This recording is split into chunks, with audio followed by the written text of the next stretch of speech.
Good afternoon and welcome to Blueprint for Clean Energy, a webinar speaker series hosted by the Yale Center for Business and the Environment. My name is Corey Cantor, and I will be your host for today's webinar, titled The New Fueling Model for Electric Cars. The Blueprint for Clean Energy webinar series invites leading practitioners and researchers in the field of clean energy to talk about the latest opportunities and developments in corporate, nonprofit, and public-private arenas. In this webinar, we have an exciting speaker joining us to discuss the growing field of electric vehicle infrastructure and how it's changing transportation. Joining us is Marissa Galizia, Senior Manager for Open Network Solutions at ChargePoint. Marissa is a graduate of Yale School of Management and School of Forestry and Environmental Studies. She will discuss how the shift to electric mobility presents a fundamentally new model for fueling and what that means for individuals and businesses who are thinking about going EV. Marissa will also give an overview of the landscape today and where it is heading in the coming years. Marissa, it is always great to have an alumni joining us, and especially to talk about such an exciting part of the transportation sector. Thank you for joining us today. But before we begin, I would like to make two quick announcements. First, the Yale Center for Business and the Environment is proud to announce the launch of our new certificate program, Financing and Deploying Clean Energy. This year-long, admissions-based, online certificate program equips rising leaders with the tools they need to accelerate the transition to a clean economy. A reminder that the priority application deadline is tomorrow, March 7th, 2019. You can learn more at cbay.yale.edu/certificate. And a final announcement, and then we will get started. We would like to remind our listeners that we welcome any questions that you may have, and we'll direct them towards Marissa towards the end of the talk. Please type your questions directly into the Q&A window throughout the presentation. And with that, I would like to turn the floor over to Marissa. Thanks, Corey, and thank you to CBay for inviting me to be here today, and thanks everyone for tuning in. I'm Marissa Galizia. I'm joining you today here from California, though I am usually based in Europe these days. My talk today will focus on North America, but we'll bring in a little bit of Europe, and of course, always happy to talk about more about that at a different time. So to get started, in terms of transportation, the future is really looking like it's going to be electric. Bloomberg New Energy Finance and many other analysts are estimating now that by 2020, which is just next year, we'll have over 1 million EVs sold. By 2030, 25%, 1 in 4 new cars sold will be electric. And then by 2040, more than half, 54% of new cars sold worldwide will be electric. So this is really something that is becoming a trend and really going to be the new way that we will get around.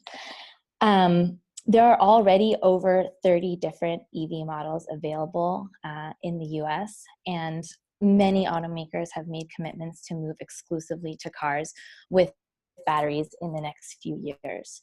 So, both from the automaker side and from the EV charging infrastructure side, there is commitment to really building out this new transportation model.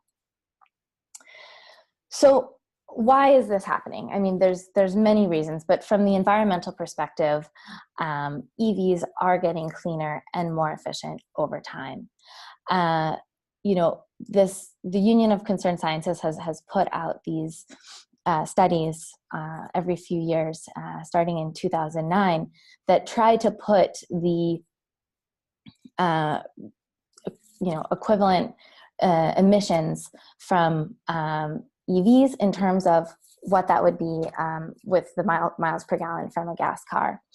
And of course, how efficient an EV is depends on the electricity sources on the grid that actually power an EV.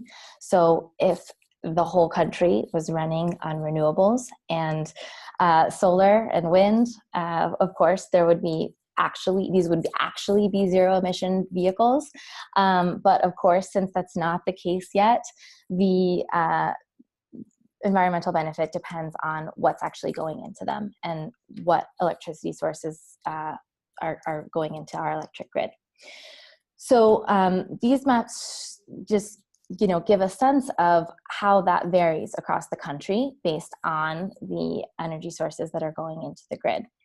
And so you can see that in 2009, around the edges, it was really looking great. But of course, in the middle of the country where there's more fossil fuels on the grid, the benefit was less. However, that is getting better as, of course, our grid is getting cleaner. We're taking off more fossil fuels, adding more renewables. And this is also just based on the average EV. So not all EVs are created equal in terms of how efficient they are. And this is actually including both battery electric vehicles, like full BEVs, as well as plug-in hybrid electric vehicles, so vehicles that have both a battery and still a gas engine as well. But if you actually look at the most efficient EVs, which according to the Union of Concerned Scientists are the Hyundai Ioniq, Toyota Prius Prime, and the Tesla Model 3, actually 99% of the country is in a region where electricity emissions would be less than a 50 mile per gallon gas vehicle. And of course, that is well above average for the average gas car. So the average gas car on the road is actually like 30 or even maybe less in terms of fuel efficiency. So the benefit is big and getting bigger. And this is really especially important as also, right now transportation is the biggest source of emissions in the US. And so, because of course the grid getting cleaner is making our buildings and other processes much more efficient, but it's hard to make your gas that much cleaner, and so moving more and more to electricity will have a really big impact there. And then just looking at the impact that electric vehicles can actually have in average across the whole country is about 75% for a full all-electric vehicle. And, the average gas car will use or will create about 12K pounds of CO2 emissions per year, whereas an all-electric vehicle is much less than that, closer to 2.5. And of course, plug-in hybrids and hybrids in the middle, also with a great benefit.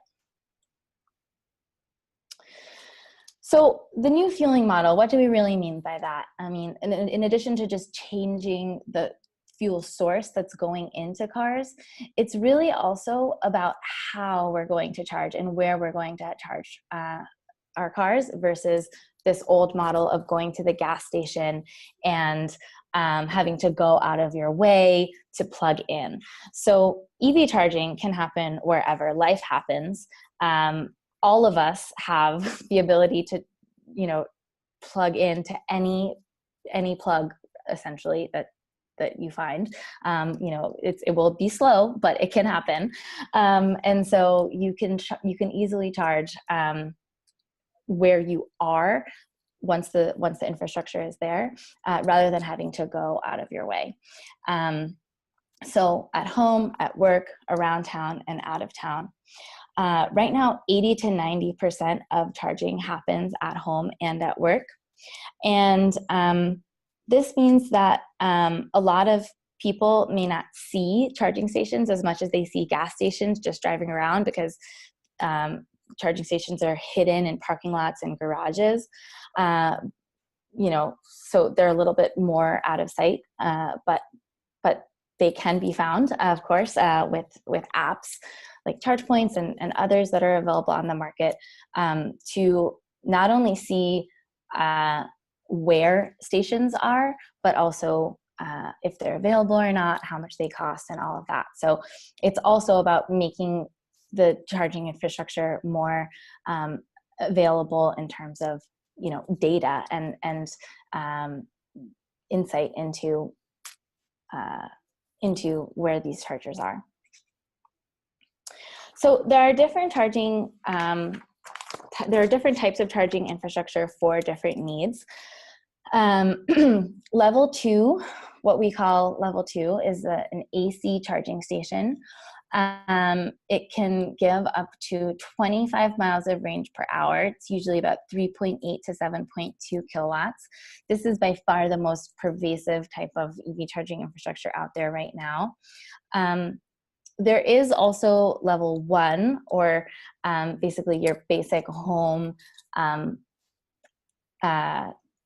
plug outlet that you could plug into. That would give about 1 to 3 miles per hour, and can definitely be useful for smaller battery PHEVs that don't really maybe have 25 or so miles of range. You can plug in and charge overnight. But as you get into the bigger battery EVs, it really becomes helpful to have a higher power charging station, so that you can make sure you get a full charge overnight, or even if you just stop home or stop around town for a period of time. So level 2 is really best for using at work, at home. You can top up around town if you're going shopping somewhere that has EV charging available. And it's great for both PHEVs and BEVs. It does take a little bit longer to charge than a DC fast charger, but most of the time it's plenty of time. This AC charging is really where you get the grid management opportunities. So because an EV is actually plugged in for several hours at home or at work, where your car spends a lot of time, and we'll get a little bit more into that on the next slide, this is where you really have the opportunities to do interesting things with demand response programs, sharing power across various vehicles, and stabilizing the grid. It's also relatively lower cost compared to DC fast, and is much more accessible to lots of property owners, workplaces, multifamily, commercial real estate, et cetera, that wants to put in EV charging for its customers, employees, tenants, et cetera. Then you do have the DC fast and high speed charging. So that, can be up to 250 miles of range per hour, and, can be 24 to even up to 500 kilowatts. There's a big range of power that is available through DC fast chargers. These are really best for long distance road trips, EV fleets, especially larger vehicles like vans, trucks, and buses. When you have an unplanned trip and you just need to make sure that you can get a quick charge before you head off, or if there's somewhere that you're going to be for a short period of time, like you're just popping in somewhere and you want to get a quick charge. It is relatively higher cost to invest in DC fast infrastructure. You don't want to do kind of a lot of load management types of, you wouldn't really use DC fast chargers in conjunction with like demand response or any kind of grid management as much, because the point is that you want to have that power available to drivers who really want or need a fast charge.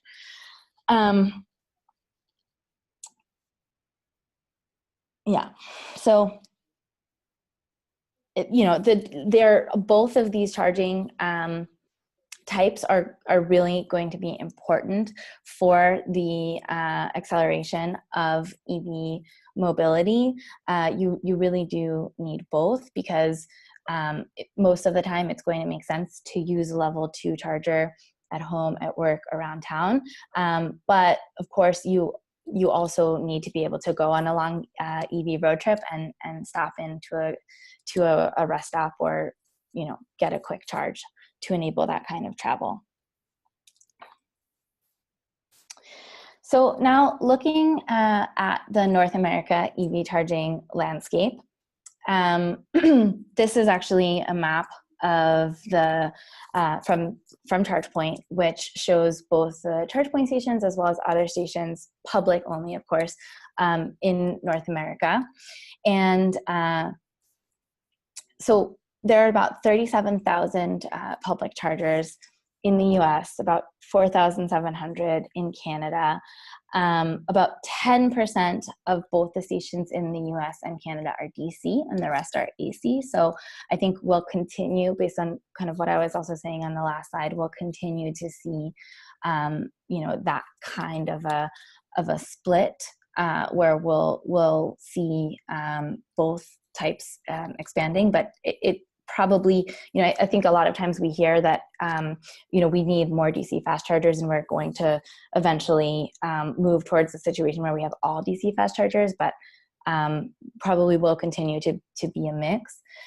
But this number in this map only includes the public charging stations, but it does not include workplace chargers and other semi-public chargers, which are only available to employees or customers or specific groups that station owners want to make stations available to. And that's really that's really important, and we'll talk a little bit more about that later. So just to kind of explain a little bit more about what you're seeing on this map, the green stations are the parts of the green circles that you're seeing are indicating which ones are the ChargePoint stations, and the white parts of the circles are those that are from other networks that are integrated into the map. And this comes from a variety of different data sources, but the key is that we really want to make sure that we are showing all of the public charging infrastructure, so that any driver that needs to find a station can find one. And then actually also included in the green parts are roaming partners. So this map includes, for example, especially in Canada, Add Energy, which is one of ChargePoint's roaming partners, which we have all of the now real-time availability and ability to start charging between the two networks because of our roaming agreement. And that's something I'll also talk a little bit more about later. So yeah, ChargePoint is the largest network that you'll see represented here, but you'll also see stations from EVgo, Add Energy, Greenlots, everybody who basically has public charging stations available in North America.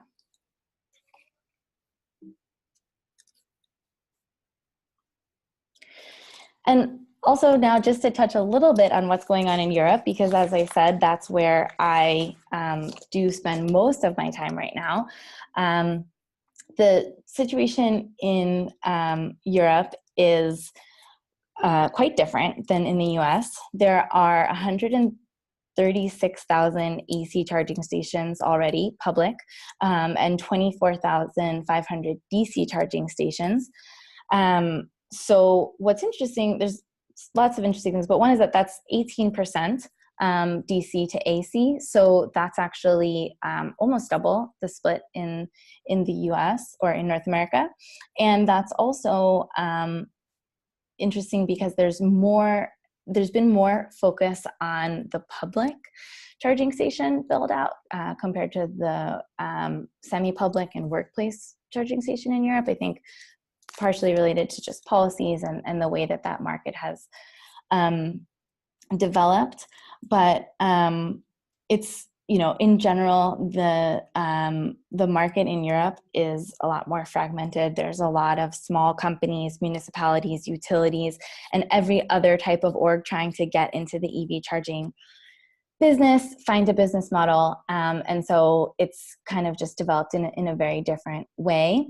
But this map shows, again, similar to the previous one, the public charging stations that ChargePoint is showing on its systems right now, which is both the ChargePoint stations as well as roaming partners and data integrated from other publicly available databases, where we, again, are just trying to show as many public charging points as possible to make it as easy as possible for a driver to find a place to charge. So workplace charging is really key for adoption. We talked a lot on the previous slides about the public charging infrastructure, but as I mentioned, what wasn't really included there is a lot of workplace and other semi-public chargers that are not necessarily available to the public, but are there for people who may work at a particular place or frequent a particular business. And so the Department of Energy has done this program called the Workplace Charging Challenge. And this was a program that studied workplace adoption in, I think, 500 workplaces across the country over several years, and provided a lot of resources to support workplaces in investing in EV charging. And they found that people with EV charging at work are 6 times more likely to go EV than somebody who doesn't have EV charging at work. So that really just speaks to the power of having EV charging at work to enable people to get an EV. As of May 2018, there were actually 5,700 workplaces in the US that had EV charging, according to that Department of Energy Workplace Charging Challenge. Now, cars sit idle 95% of the time, and this gives you a little bit of this graph below from the EPA gives a little bit of a sense of how that idle time is split out. And it really shows that most of the time, once you leave house, so of course, the most time the car is spending is overnight at home. But once you leave the house, then you're spending the most time at work, average of about 1 to 2 hours at some leisure destination, maybe half an hour at a shopping destination, and then, maybe you'll make some other stops. But the most time that your car is spending is parked at home and at work. Most people only drive 60 miles per day. The average round trip commute is only about 30 miles. And so, with charging at work, people, even if you cannot have a home charger because you don't have a single family home with a garage, or your multifamily home doesn't support it, many people can actually invest in an EV if they have charging at work. So yeah, ChargePoint has about 30,000 stations, which are at workplaces or other semi-public places that are available to specific groups of people.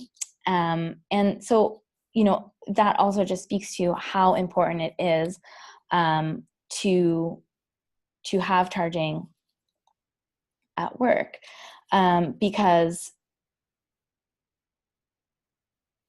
especially when you pair workplace charging with things like solar, or ability to participate in demand response events or power sharing across vehicles, it's really where you can start to see a lot of these benefits. So yeah, when thinking about pairing EVs and solar, a lot of people think about home solar and home charging. But when you're plugged in to your home charger, the sun is usually not shining. Of course, there's ways around that on the policy side, but it works perfectly at work because the sun is actually shining at the time that you are plugged in. So there's a lot of benefits there. So it's also really important to think about the business model of the station host that is putting in the charging.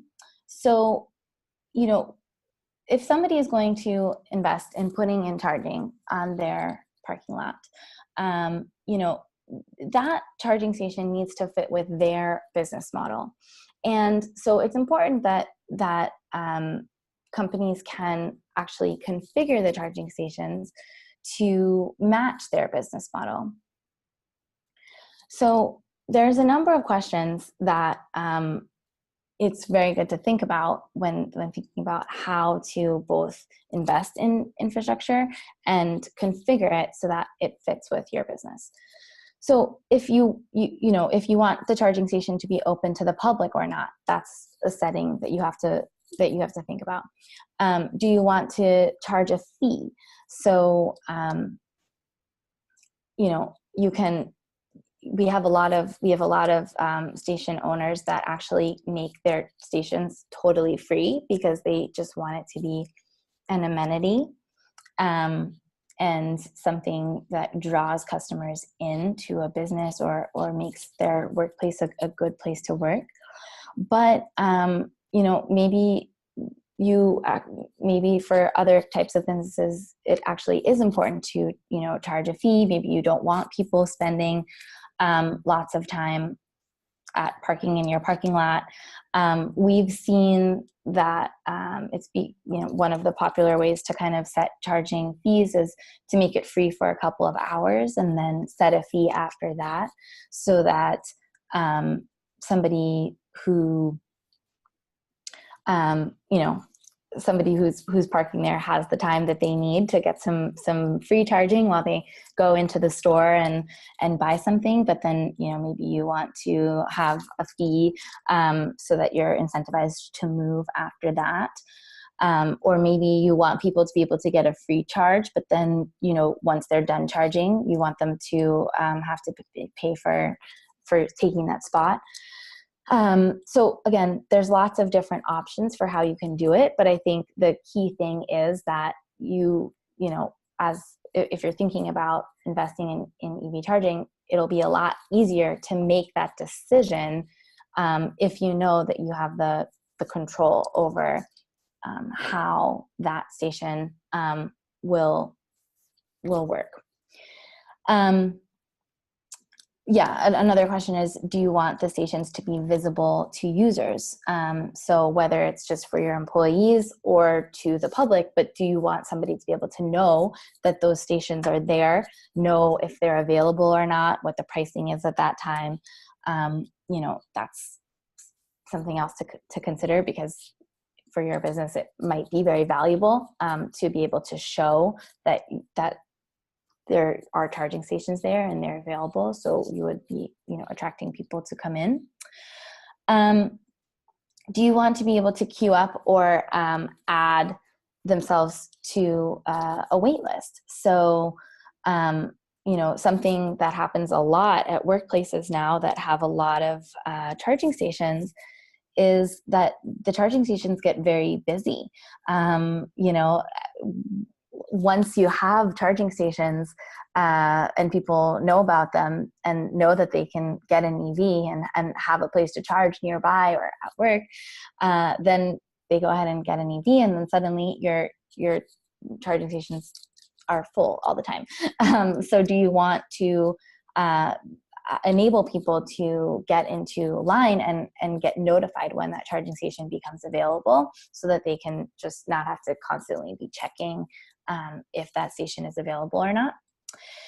And then, do you want people to be able to participate in kind of demand response programs, manage power through the stations, make sure that you set kind of a ceiling so that you're not going above a particular amount of energy, so that you maybe don't, tap out your capacity or hit any kind of demand charges or anything like that. So, all of that is also something that you would want to think about when figuring out how to move how to match your EV charging with your business model. So taking a look at ChargePoint and how the ChargePoint business model works, ChargePoint basically enables station owners to purchase hardware, software, and support services.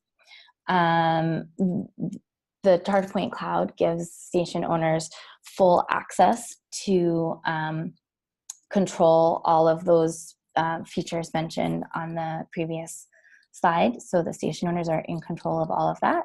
And then ChargePoint provides the aggregated reporting and usage analytics, so that the station owners can actually manage that in real time. They can reconfigure anything, at any time, so that it suits their business. And then ChargePoint also connects EV drivers with those stations. So it's always free to sign up for ChargePoint for a driver.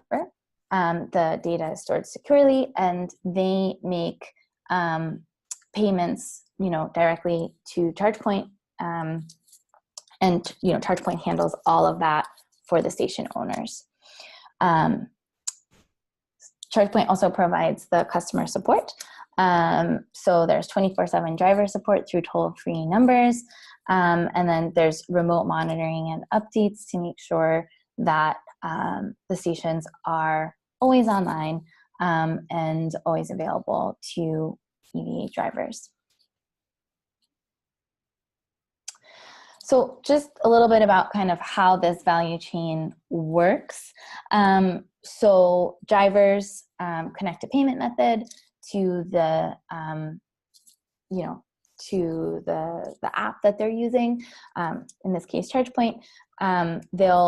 They'll go charge at a charging station, and the charging provider would pass the payment along to the station host or landlord that put in the stations, and then the station host just pays their utility as normal. So I get a lot of questions about how ChargePoint is directly working with utilities and energy providers, but actually it's really just that ChargePoint is using whatever the utility or energy provider, whether that's standard grid connection or some kind of renewable energy arrangement. It's just plugged into whatever the station host or landlord is using. And so again, coming back to the fact that it's the power that's going into the EVs is really just whatever the power that's on the grid in that location is.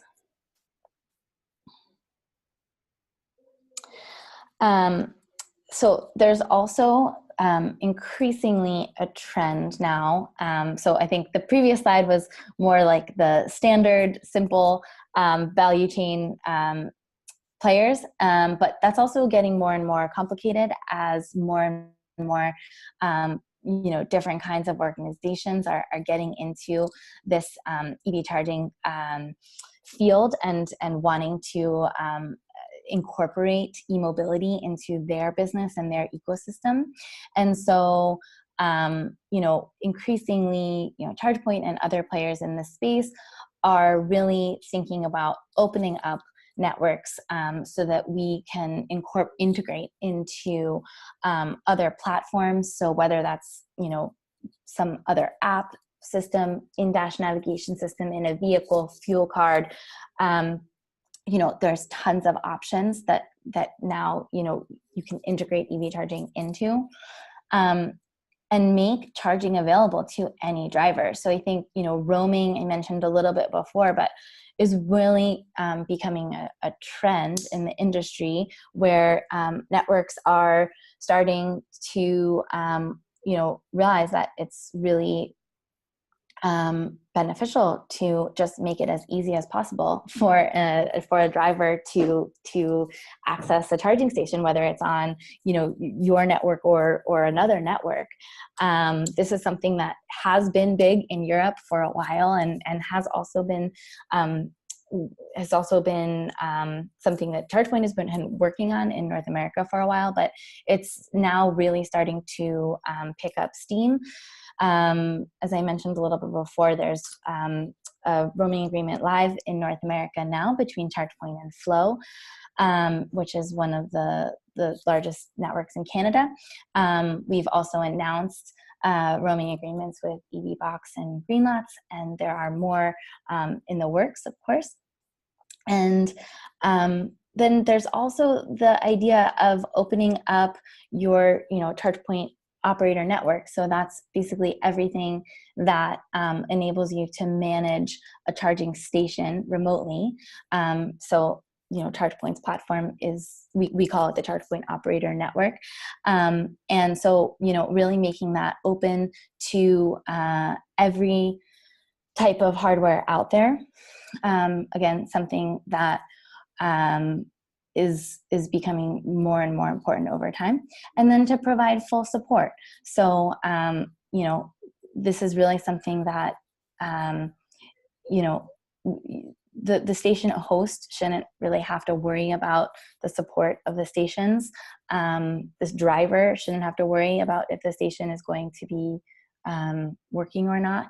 And so providing those support services for all of these different interconnected systems will really become more important as we're making this mainstream.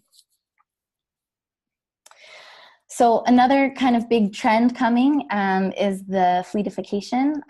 So it's really something that has also been picking up, and it's likely to outpace consumer vehicle electrification. So 50% of all vehicles actually belong to fleets. Transit operators in major cities have committed to 100% EV fleets in the next 20 years. And there's a growing number of medium and heavy duty vehicles available, both from your traditional big OEMs, as well as newcomers to the market like Proterra and others who are getting into the space of making EV heavy duty vehicles. Of course, this is also fueled by decreasing battery costs, so making the big batteries that these bigger vehicles would need more affordable. And then again, software integration really will allow for better optimized charging strategies and power management. So, more so than was possible with gas, you can have a lot more data about when to charge, where to charge, how quickly to charge, to really optimize fueling along a route. And then it's really great for fleet owners and managers because the predictable high use rate of fleet vehicles will make the operational savings of electrifying a fleet even more substantial than the benefits of moving a one individual car to be an EV. And then just to touch a little bit on the fact that there are already many policies in North America, as well as Europe, but just focusing here on North America, that are supporting EV drivers and businesses. Most states already have some incentive to support EV drivers and businesses. with EV fleets. And this map on the right shows that those that have the most EV drivers definitely offer incentives. So there's a correlation there, of course. And so there is still a federal tax credit. Of course, there's discussion over or what will happen there, but for now, there is still 2,500 available for PHEVs, 7,500 for EVs. It kind of varies according to the battery size and cost of the vehicle. It also, there is a limit on those. So some OEMs have already actually hit their limit, and so they're not eligible for these tax credits anymore. But they're still available for others that haven't hit the limit yet. If you want to dig more into the local incentives that are available, the state and local incentives, there is a map on ChargePoint.com. So, don't have time to get into the details of that here, but it's a good resource if you're just interested to learn more. And then there are building codes in several cities also already requiring buildings to be EV ready by either having a dedicated electrical circuit with sufficient capacity for each charging spot, installing conduit and wire required to run electricity to EV charging spots, or making sure that the electric panels are positioned near where people park. So states and cities are also starting to get into regulating this at that level, which will also really help to make sure that this infrastructure is built out efficiently, more than having to rip up construction and parking lots after something is built. Putting it into the building codes will just make it help get it integrated from the beginning.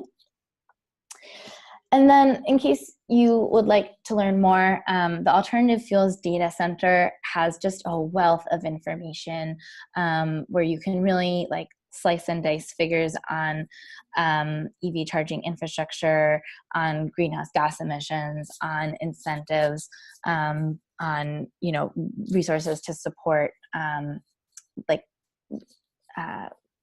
investing in either in EV or EV charging. So definitely recommend looking there. If you're interested in Europe, the EAFO website is a great resource there. The Union of Concerned Scientists, I showed you the maps, but they also have this really great EV emissions tool that you can put in your zip code, and you can figure out what your savings would be from going EV in your zip code. So definitely recommend that resource. ChargePoint.com has a new EV showroom, so you can look there for information about all of the EVs that are available, and their price point, pros and cons, see pictures. So maybe something to check out if you're interested in going EV.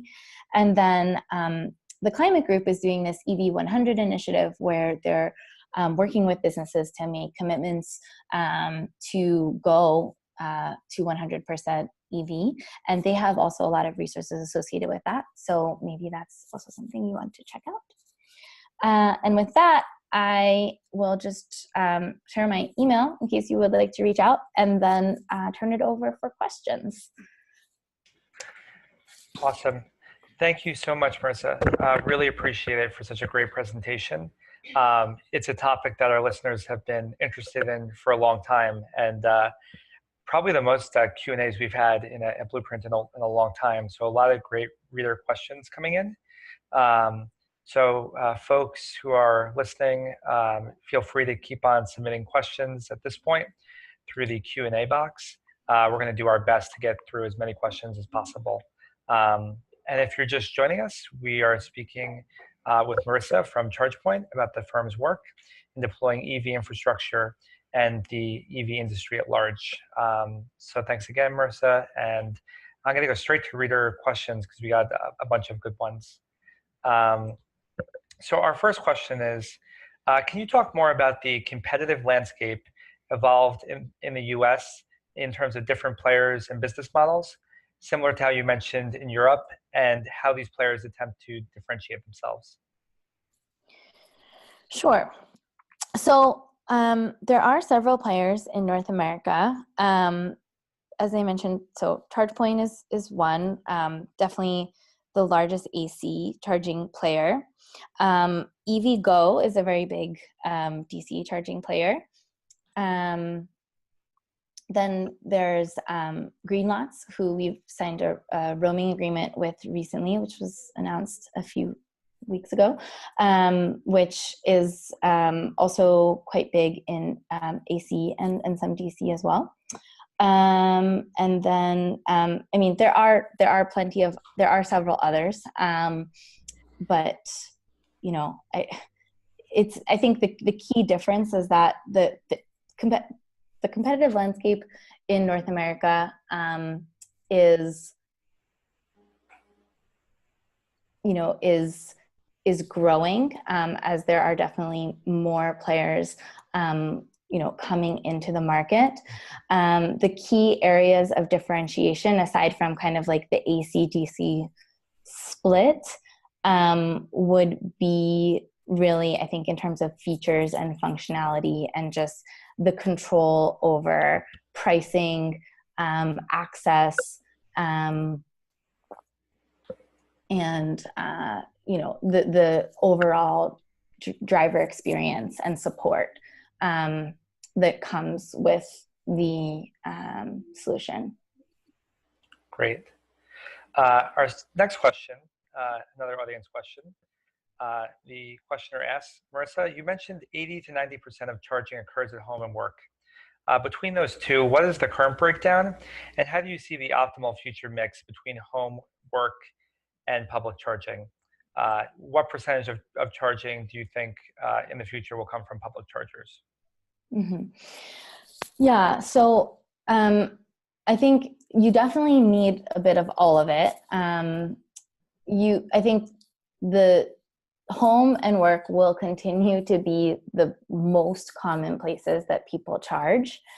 DC fast, especially for public, for enabling road trips, longer haul trips, and quick stops when you have an unplanned trip will be important. But I think that the overall trend that we see right now, where most charging is happening at home and at work on AC chargers, will really continue. Great. Our next question is about utilities. The audience member asks, how does ChargePoint approach markets where there are only registered utilities that are allowed to sell electrons, so charging stations cannot charge for the amount of electricity provided? Mm-hmm. So one way is just by offering different ways to price. So we offer the ability to price a charging session just as a flat session fee, as an hourly fee, or even to make it free. So you don't have to actually charge for the electricity. And so it is not actually a sale of electricity. It's actually, you could consider it a parking fee, a charging service, there's lots of different ways, but it's not necessarily that you have to charge by the kilowatt hour and sell energy. Great. Our next question comes from a Tesla fan asking, are Tesla fast chargers included in the US map of public chargers that you displayed earlier during your presentation? I believe so. Honestly, I'd have to double check on that, just because I would want to just double check to make sure that those were considered public, or since they're only available to Tesla drivers, if they're not. So if you want to give me the contact of that person, I will. I just don't want to misstate, so I will double check. Got it, and we could get that after.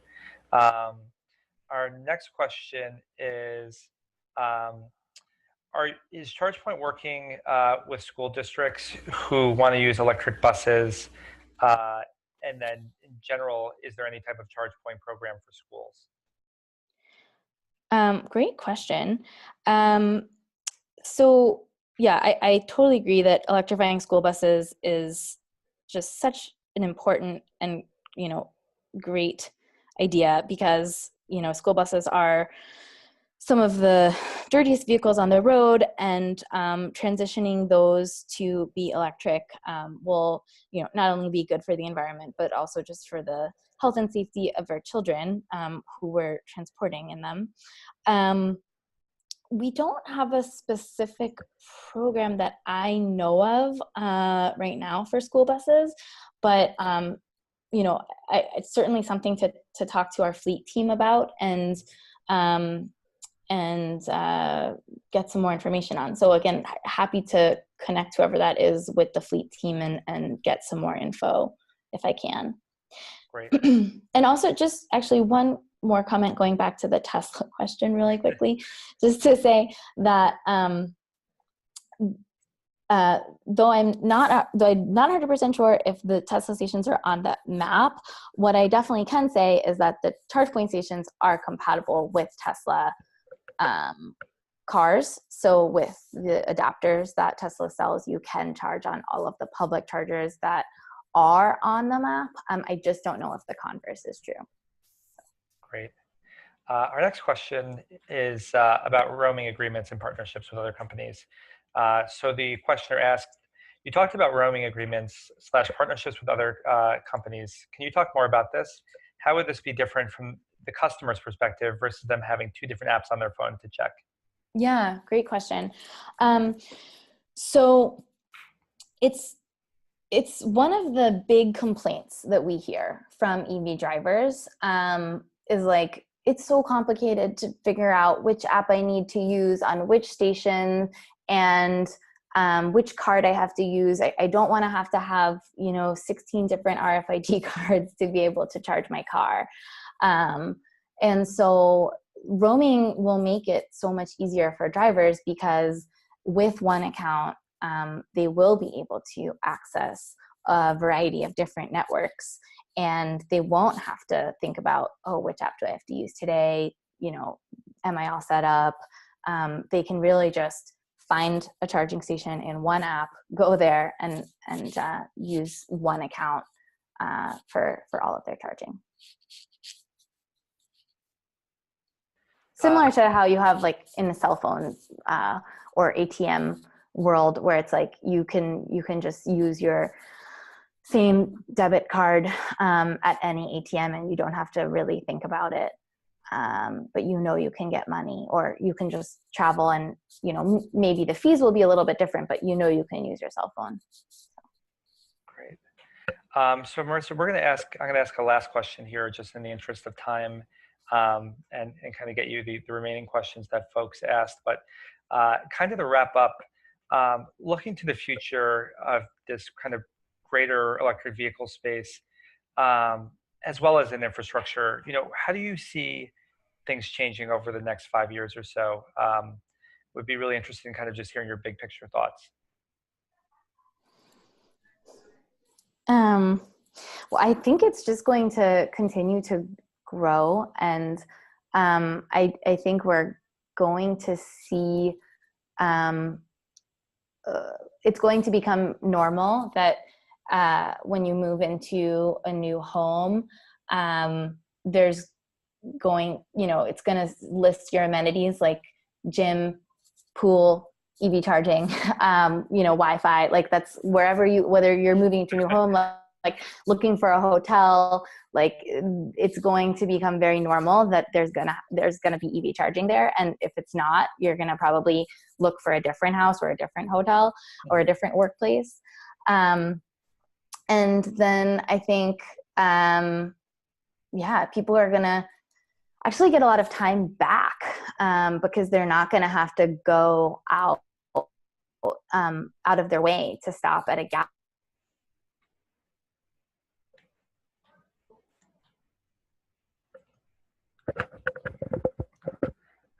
Marissa, I think we The audio cut out a little bit there. You can't hear me either. One moment. It's not going to be an extra chore that you have to do. Great. Thank you, Marissa, for all your time today. We got a ton of questions here and also appreciate all of our viewer feedback. This concludes today's talk on the new fueling model for electric cars. I want to thank everyone in the audience for your questions today. We're going to forward all the remaining questions to Marissa, of which we definitely got a lot, so thank you so much. Moving forward, to view a recording of this webinar, please visit the Events tab on the Yale Center for Business and Environment website, or access the recording from CBA's YouTube channel. Thank you again for everyone joining us. Until next time, this is Corey Cantor from the Yale Center for Business and the Environment. Have a good rest of your afternoon. Thank you. Thanks, Marissa.